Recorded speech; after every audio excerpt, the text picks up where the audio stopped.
Salam sejahtera dan salam mengagam. Pada pagi ini, video kali ini saya akan tunjukkan beberapa jenis alat muzik yang boleh digunakan untuk melaksanakan tugasan muzik bagi mendapatkan rencana kegiatan. Baik.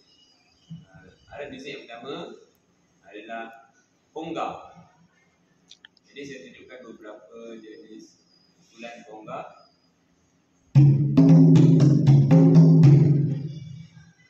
Yang pertama, yang kedua kita boleh juga mainkan.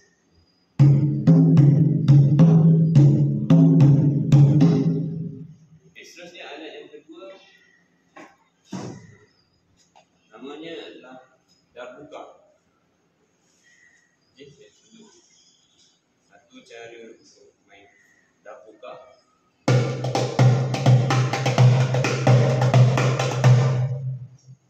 Okay, sekali lagi.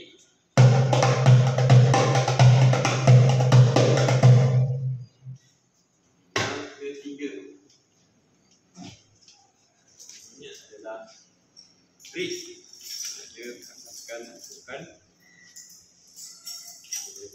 ini.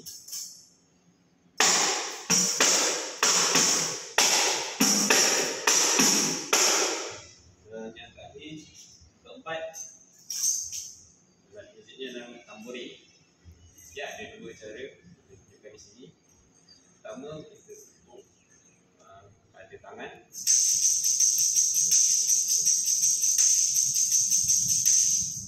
Yang kedua, kita boleh juga tepuk pada badan atau tepuk pada leher.